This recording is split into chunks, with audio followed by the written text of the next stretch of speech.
It's Miss Right Time with Everything Amazing, 2, 2, and 2. So you can't be amazing if you're being drained by people and having your boundaries crossed and stampeded over with their push and their shove and their disrespect. So, my advice to you today is make sure you give people, the specific people, the category by which they've earned. Okay, so you got different levels of sociability. And you can't give everybody the same. And you can't lead off with having just met someone and giving them the sweetheart, you insert name. For me, it's sweetheart Londa. Sociable, warm, compassionate, giving. How about we wall up? How about we see what and who and why and where they're going with us? Because everybody's going to take you for a ride of sorts. And it depends on if it's going to be one full of smiles and laughs and looking up at the sky, just, open mouth laughing and having fun. Or it's going to be dark and dreary and somber and grieving and anxiety laden, panic ridden. Come on. So the beginning of the ride may be all sunshine, pretty green trees, butterflies floating around, ooh, flowers cool and nice and everywhere. Whatever your little joy is. I'm talking about my utopia, okay? And that's what the beginning is. But why don't you just wait a little longer before you give people that you essence? Because that you essence, that fun, uplifting, charming, warm, nurturing, it should not come automatic. No. Because people will show you different parts of themselves. And here, I'm plugging this in if you hear the sound. I'm shifting around. And you gotta know, these humans with heartbeats out in these human streets called the world, they do a bait and switch. Bait shows you, oh, I'm just a catfish in a big pond. Oh, look at that delightful, jazzy, razzle dazzle thing on the end of that hook. Babies, you don't see the hook. Okay? So, gray wall, give it time. With anyone at any time. You can't afford to be otherwise, babes. You can't. There is not enough time in the world, because as soon as you start throwing out your personal essence, beautiful self bits, you're giving bits of yourself, soul bits. And now while you're giving, let's just call it little pearls. You got 1,000,000 pearls in your little basket of you. It's beautifully decorated little basket. Pearls are valuable. They took time to create.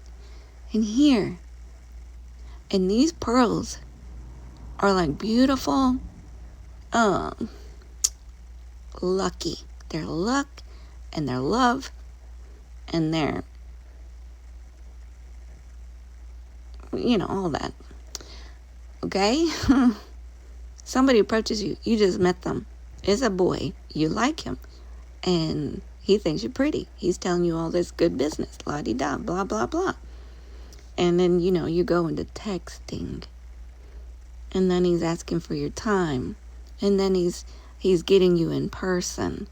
Time with you. Okay? You're going to see just the bait. And the bait is, they want your essence. They want your warmth. And for their purposes alone, and their purposes are they only know, we don't know their darknesses and storms inside yet. We don't know. Everybody carries a storm of sorts. And some people will corrode themselves and turn those storms inward, self-injure. You following?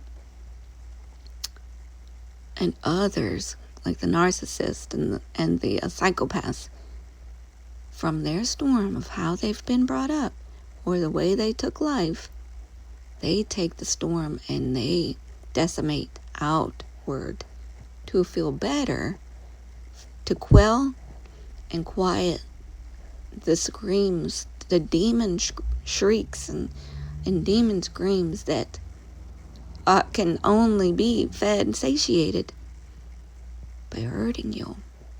Oh, Miss Right Time, you're just so dramatic with all this dark lord stuff and serving the dark entities and, demon forms. Am I? Or have you seen what goes on to these innocent things out here? The things that happen to children, injured children. You can't tell me that there's nothing out there that's a heinous, dark, evil spirit. And even our Bible says so much, is that our wars are not with them what's physical, but in the spiritual realm. You think God was playing whenever he put that in the Bible? Shut your mouth. If the Lord said it, it's a done deal. And yeah, Miss Right Time man interpreted the Bible and they just made it up. Okay, let's pretend that, oh yeah, man did.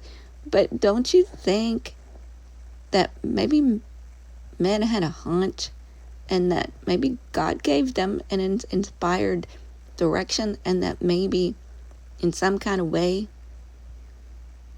maybe men didn't get it all the right way right, but I think the Lord got the gist of it in there in a Bible recorded. And don't you think it's just practical to live by the Bible anyway? I mean, for holy people, let's just call it holy people that follow it, if they're following how to be a good human through the lens and the criteria and the rule book of the Bible, and they're not sinister, dark, and evil people, and let's just say it's false, which I don't believe it is, isn't it a good book? Anybody?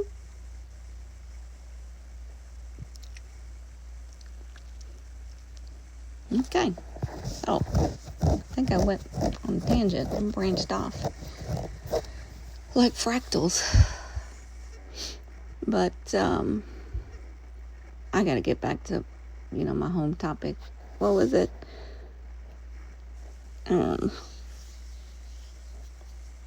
Yeah, giving your precious pearls. Now see, my little pearls are beautifully colored, like a philodendron white wizard.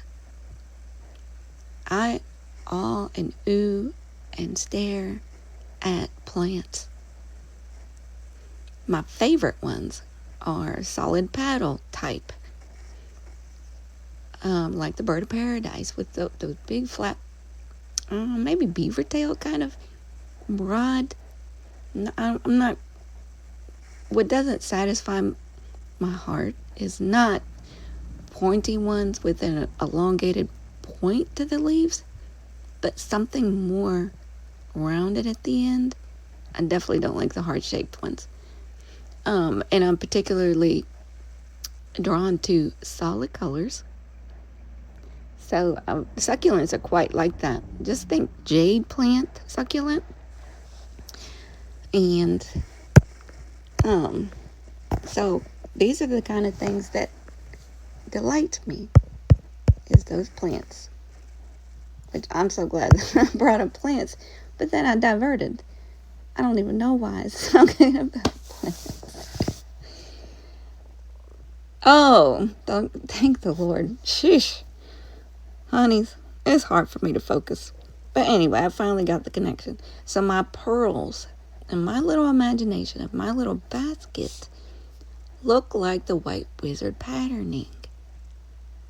And you just think like marbles. If you ever looked at marbles, that round shape is pretty satisfying for the visual.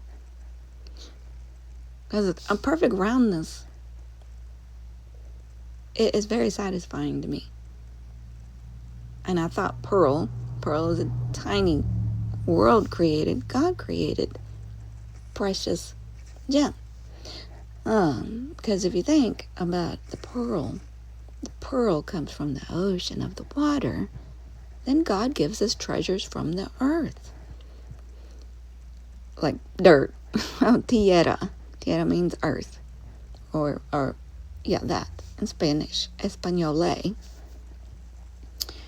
And so God's very creative about where he gives us the rare, unique. Now, wouldn't you say that you are a beautiful, rare pearl as well? That the pressures that it took and the time that it took is like a pearl, is like the gems in the ground, gems from diamonds. And Lord, this is where I should have asked AI on my other phone. Pearl types, gem types. Let me see if I can remember. Topaz, diamonds, tanzanite. Okay, pearls, you fill in the blank. Diamonds. Okay, diamonds come from the pressure of the earth, and then pearls come from the pressure of the water. Pressure meaning it's an irritant. And so that shell self-protected itself from a little granule of particle that doesn't belong there. But that shell created something out of nothing from its own body. I'm not sure if it's that would be a study on the shell, on where it's getting the material that forms around this particle. Sometimes it's a grain of sand or what have you. I don't have David Attenborough whispering all this stuff to me in my ear. But anyway, well, you see what I'm getting at? I'm trying to give you some crossover metaphor. Pressures of people, humans with heartbeats, the push and the cruelty that they have put on just any and everybody, created beautiful things from very difficult and ugly things. So, that's you. You're that person standing. Someone walks up to that person standing, the you, and says, you drew me right over to you. You are just captivating, by their attention. When somebody's giving you attention and their body language is faced all the way to you, and they're not going anywhere, and they're giving you attention, talking, texting, showing up, and you're like, oh, that really just makes me feel so loved and so warmed. It's never happened to me before. No one's treated me that good. Honey, just like Bambi in a Disney story, you're a vulnerable new little deer. Don't think about the story. Just imagine the Disney deer, okay? And you are just so young and inexperienced in your little mind. And you're like, oh, okay, here, have my most precious me. I'll give it to you all the way. You can have me. It's not the body. It's the way you make someone feel. And you make them feel pretty good. But just like anything, human social interactions are a trade. And if they're two good people, then their love grows, and within themselves, it is a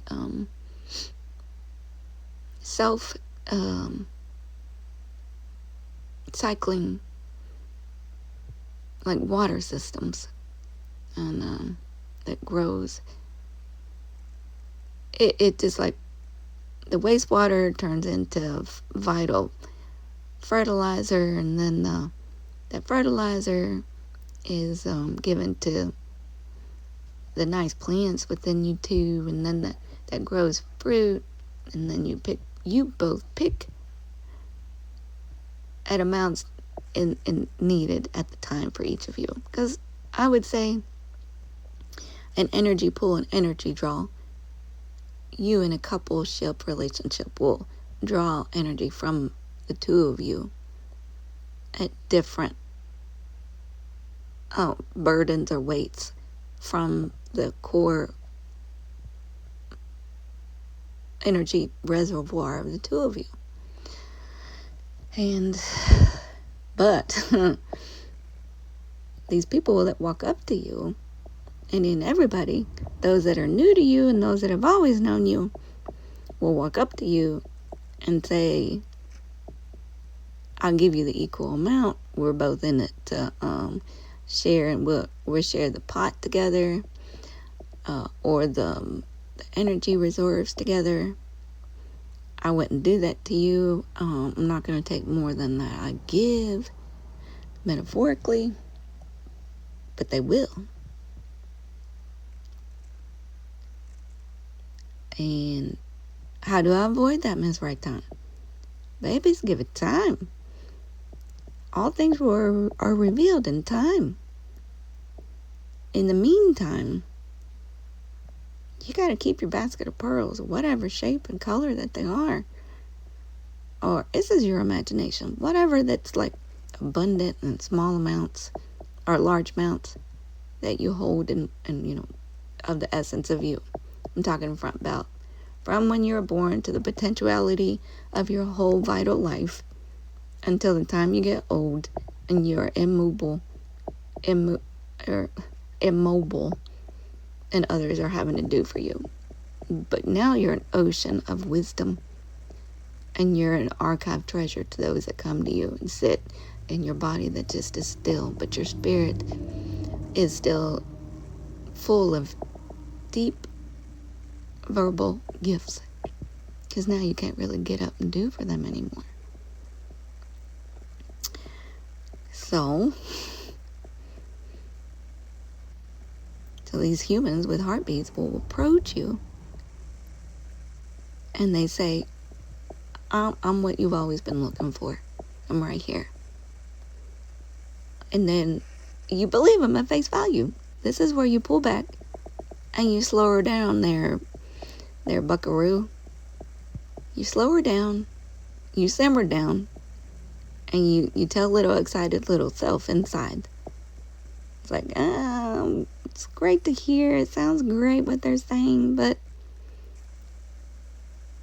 let's just give them some time. So I'd always had a little dating method that I have created from the advice of my breakup coach from 2021. I got divorced in 19, spent a whole year angsting and writhing and whatever that word is, in anguish, emotional pain, a lot of confusion, and I traversed those couple of years lost and confused and didn't know what the fuck I was doing. But I was continuing on. I was living alone, posted 25-year marriage, and with the tools at hand, I asked the internet how to get over a breakup of 25 years or what have you. So many things come along the way with my Google result, and one of them was a podcast by A Breakup is a Wake Up. In the Breakup a Wake Up, all of a sudden I made myself listen to her because she fed me fed me from her podcast. And then she says, well, I have coaching too. I said, oh yikes, that's not within my money ability. Well then, I did email and I contacted. I said, I'd love to talk to you. She said, okay, I got a 15-minute consultation. It's free. I was like, okay, free. in that conversation. She said, this is my price. This is what I give. Here is the service. And I took it. 2021, probably the very first part. First quarter, let's say. And then, now she's making me do, what is the words? Not hobbies, projects. Personal improvement projects. And she's like, start your own podcast. I said, okay, here I go. Have to-dos. She has a partner named Miss Manifest, Lori Crosby. And her partnership with her, I jumped into that service, quote unquote, and partook in that. I think it's something like action-based. Well, it was just basically, don't cry about it and sit still. Get up, jump up, and do the thing while you're in pain and while you're not feeling good. Okay, I did that. And I've been in relationship and mindset of the things that I was taught through there. And so I pulled from what I learned from the podcast, the life coaching, Miss Manifests. So we have Miss Self-Love is the one that had the podcast, Break Up is a Wake Up. And then we have the other coach, both from New York, friends for many, many years. And they're both coaches and Instagram influencers. And I can tell I'm starting to get fatigued because my mind doesn't think as quick. So they're the coaches from New York. Harlem, New York, to be specific, which I find such excitement, because I could have dreamed that up, that I'd find two dark-skinned angels, beautiful, exquisite females from Harlem, New York, from the Big Apple. I just found that intriguing just in itself. But I'm here for the intriguing, the unique, the you can't make this up. So life created me a path. And in that path, I followed these two coaches for years. So I created the Cinderella dating approach. And I'll tell it here really, really quick. And this is how I would suggest that you're dating all of life. Things come to marry you and make you commit to all of life.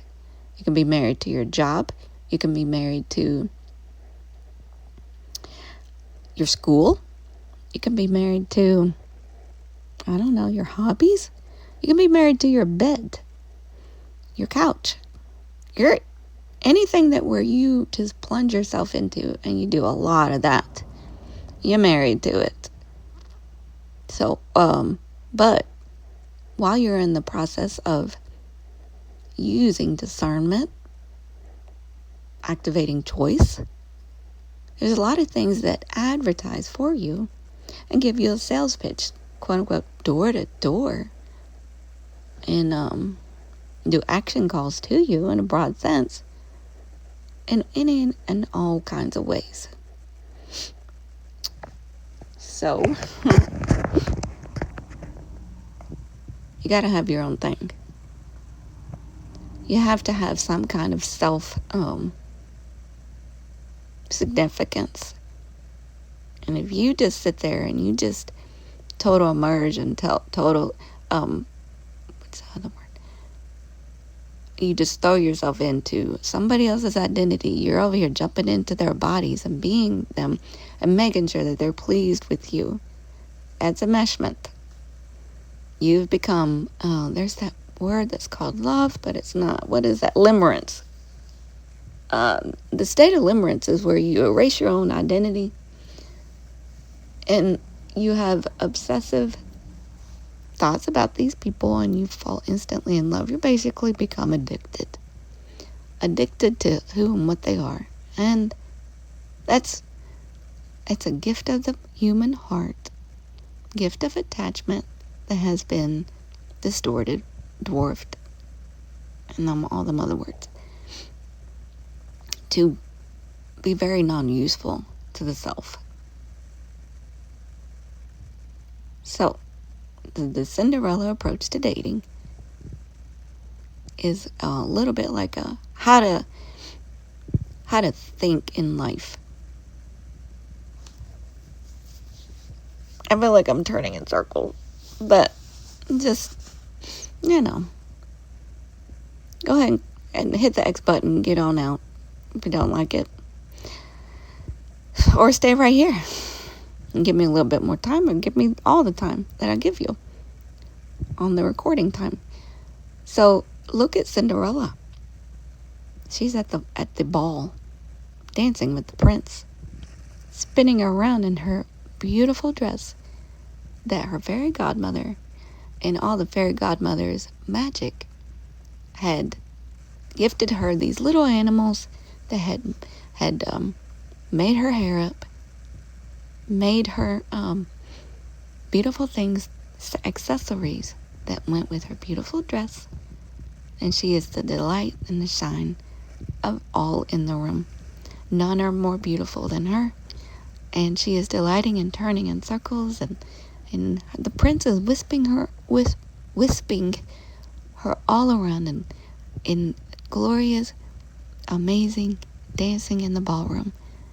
His whole entire package is a robust and promising potential of being her one and only prince. Beautiful. He says, without speaking, he commands the courts, he commands his kingdom, and he is walking handsome authority. His walking and leading authority has his, you can see his handsome form. He is tall, amazingly masculinely shaped in every part of him. His chest, his arms, his backside. And he smells great. He looks great. He's looking right at you or her, the princess, not the princess, Cinderella. And let's look at Cinderella's poor mind. Cinderella has had it hard in her life.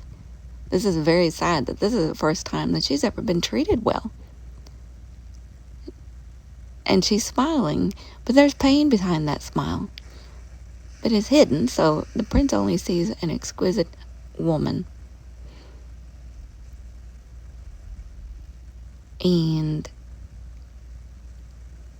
But she's aware and she's sober, too.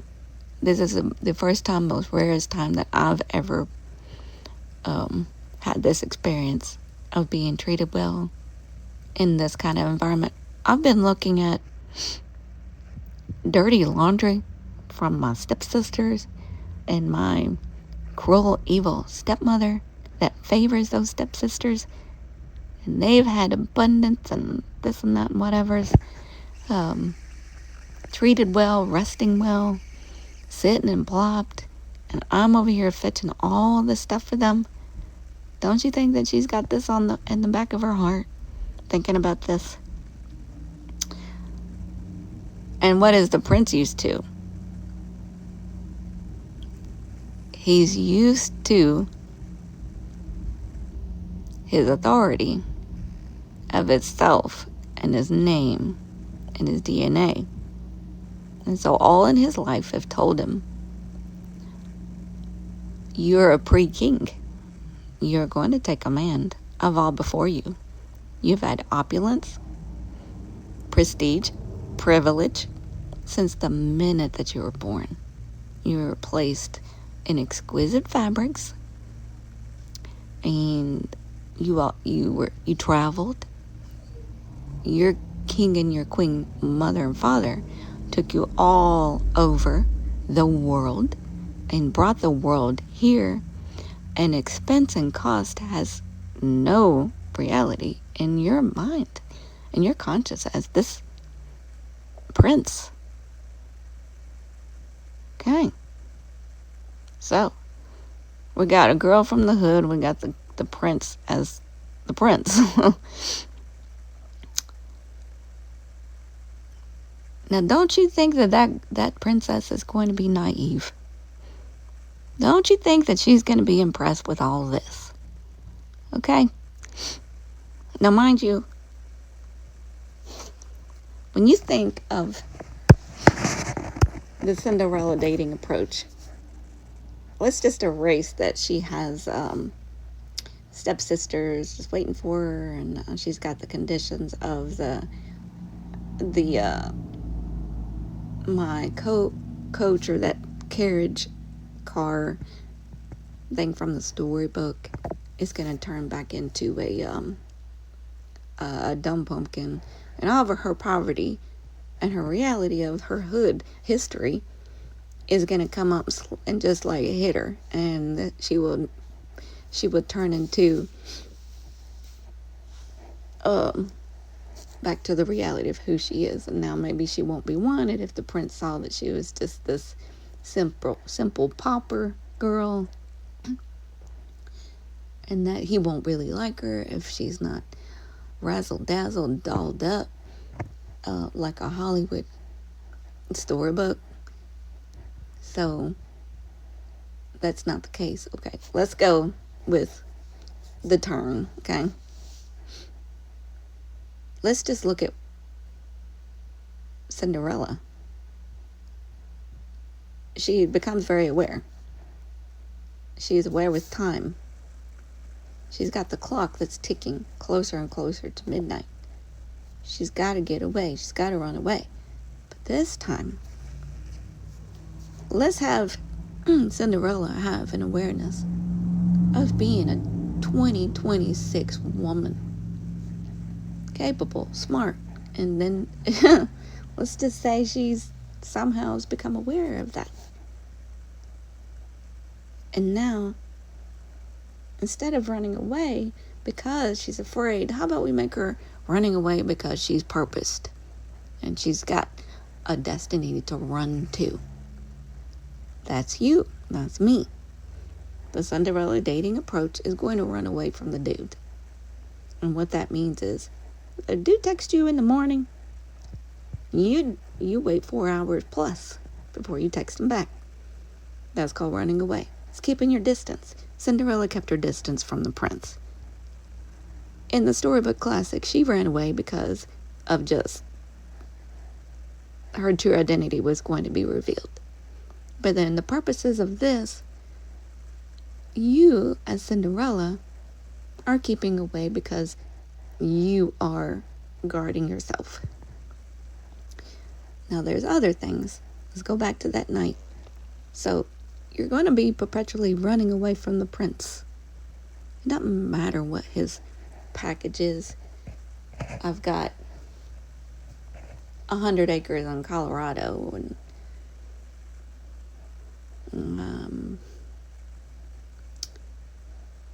and I've got, I own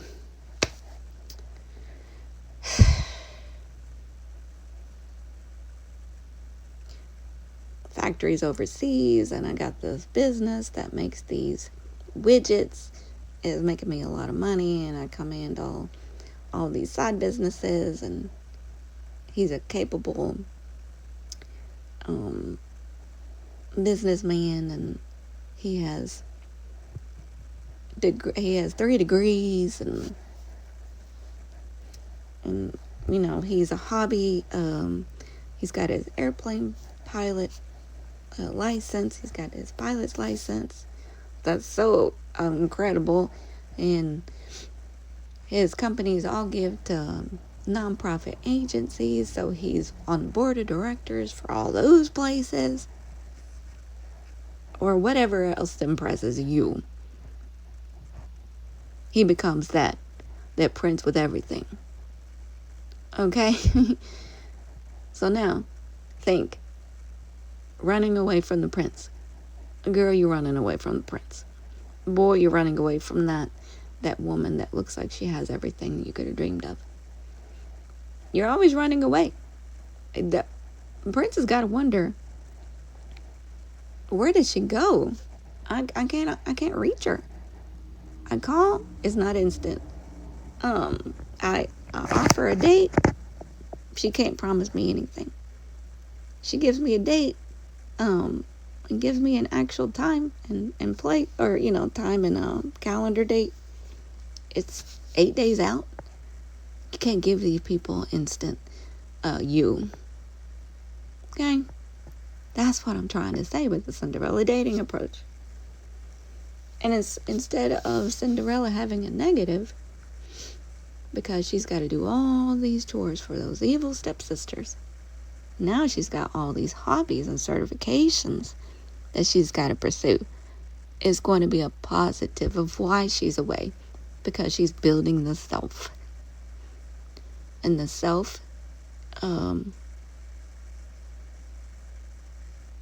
she's going to feed from the fountain of herself, within herself, through the connection with her God.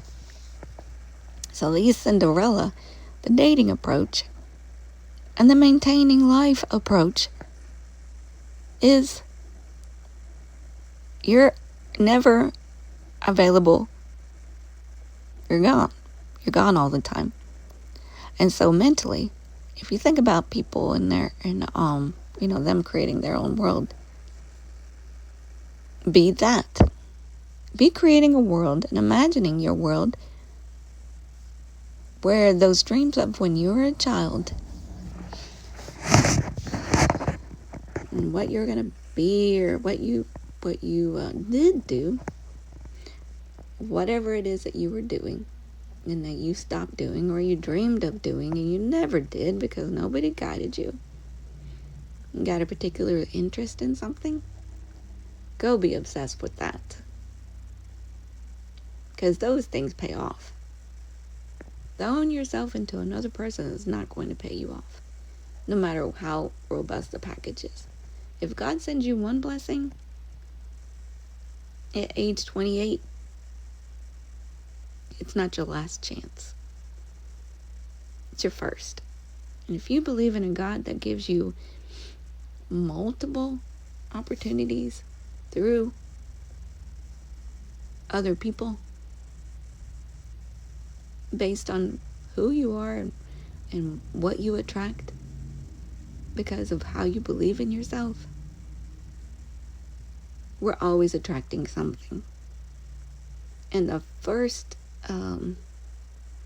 suitor to come and be attracted and look like he's got the best package in the way of who and what he knows and where he's going, our little simple selves think that is the pinnacle, the maximum of anything. Is it? You're gonna have to think like your future self. Like I'm looking at my 20-year self,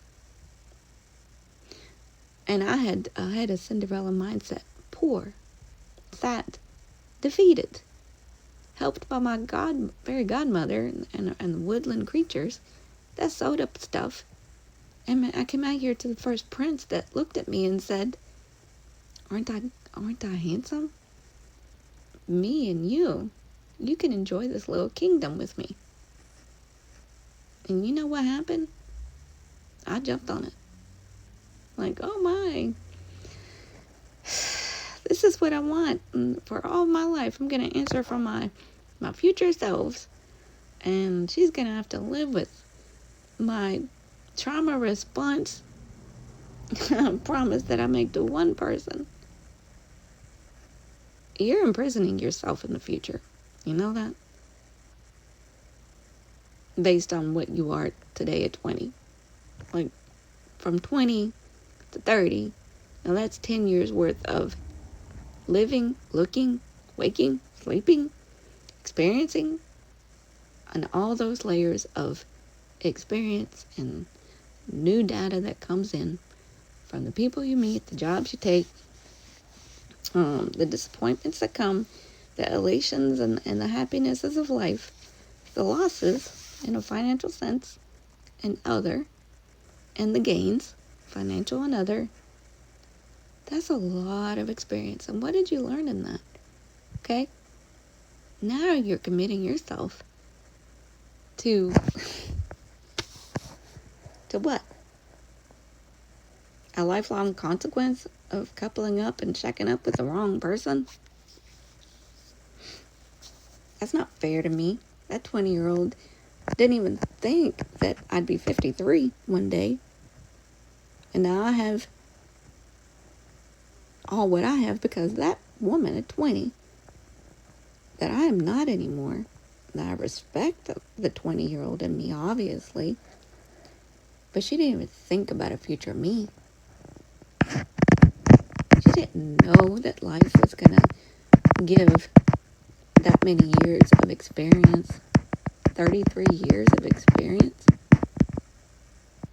And that 20-year-old thinks she knows more than me at 53? No, she doesn't. And neither does yours.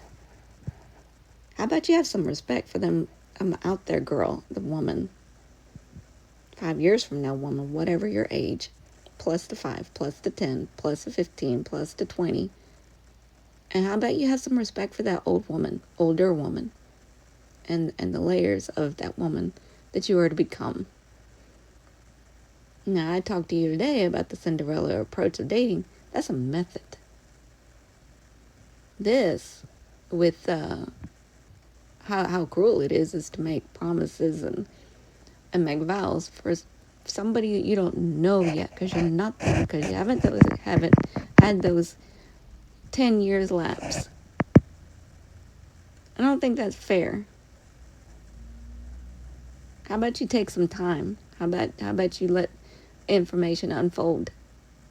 There's always new information coming down the telegram line. You know anything about telegrams? Me either. But there's more information that you can, if you were to wait and pump the brakes on giving any and everybody access to you, that you would be able to make a much better decision based on the treasure and the preciousness of you. You are your own responsibility. So if you land in a fucked up situation 5 years from now, well, honeys, you didn't wait. You didn't not stonewall, the other one. You didn't have those personal bounding self-protections methods. Gotta go out here with a plan. You gotta go out here with a reality of knowing people are out here to get free stuff.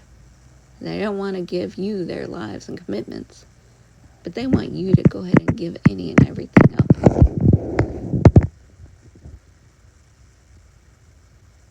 Depends on the person.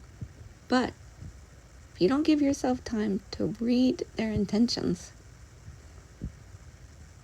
and you just go with the Act Now TV advertisement,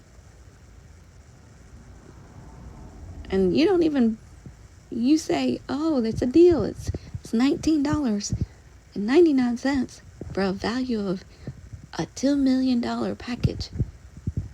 And you're like, oh, the music is great, the commercial is great, I love it, and I get all that. I'll get my whole total dreams of all my life. Then you forgot about the shipping and handling and the administrator fee and the other arbitrary fees.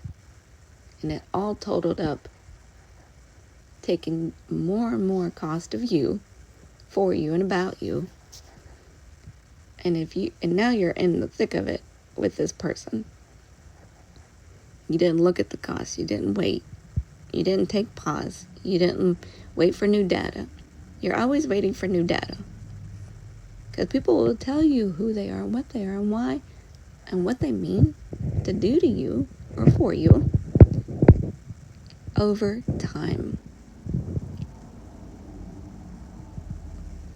You delay and wait and pause today, you can save yourself decades of heartache. So let's go back to the Cinderella thing, and we'll close up. Just disappear. have hobbies. That prince was looking all over the land. He was using resources, kingdom resources, to try to find you. And he was using the measure of what you gave him. You gave him an evening, and you gave one clue. And it was the slipper that fell off, but you had to keep running because you had to hurry up. So you ran away with just one slipper on, and you left him with one slipper. And it was this size, this look, and he went through the land comparing you to every other woman out there, but based on your shoe size. But what I want you to pay attention to is the effort that he used. But what is the Cinderella doing in the modern day world? In my story, she's busying herself with herself. She doesn't have the evil stepmothers driving her, and the stepsisters. She's driving herself with projects of learning this new thing, achieving that certification, building herself, taking a Coursera, or going to a little college or large college. And she is hard to get time with. In fact, girl, disappear. Make that prince find you, follow you, look for you. He needs to not be able to have you quickly and accessibly. That's why I say, be elusive. Don't be easy there to be there. Have a distraction. Have a distraction. The distraction of fixing you, elevating you, thinking the best of you, doing your shadow work, the soul work, whatever work, building the you that you were meant to be. Don't put yourself out there so good, so quick. Because what you give people, they can build empires from. That is how precious and magical that big basket of whatever color you like, pearls. Mine's going to be the philodendron, white, wizard colors. I love those colors. And you can make your basket be whatever metaphorically you like. But hold on to those precious you parts. And that's going to be every word you utter, every story that you give someone, all the time that you spend in front of them, or allowing them to come to you and looking at you. That is a gift. The gift of you is the bits of treasure that you give people. And mind you, when you give them 10 minutes, 5 minutes, you don't get those back. So you just gave them a rare time of who you are. Come on. Let's have some more safeguards and protections.